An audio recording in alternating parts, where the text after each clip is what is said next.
Hi everyone. The year 2020 saw the deadly coronavirus pandemic which has affected the entire world. The demand for masks and hand sanitizers has greatly risen, and these essential commodities are absolutely necessary for social distancing and for maintaining good hygiene. So it is important that every consumer knows about the pricing of these personal protective equipment as well as the GST rates applicable on them. The GST rate on hand sanitizers has been debated since a while. However, the tax authorities have fixed the rate at 18% because hand sanitizers fall in the category of disinfectants and not medicaments.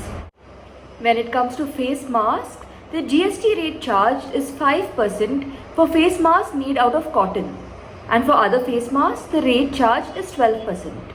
Besides hand sanitizers and face masks, we see people wearing gloves and carrying tissues and wipes to clean surfaces.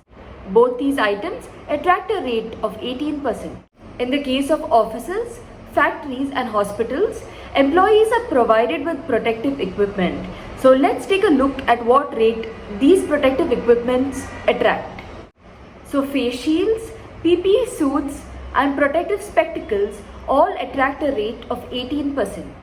On the other hand, COVID-19 diagnostic kits attract a rate of just 5%, while temperature checking devices attract a rate of 18%. So I hope you found this information useful. If you like this video, please don't forget to like, share and subscribe to our channel.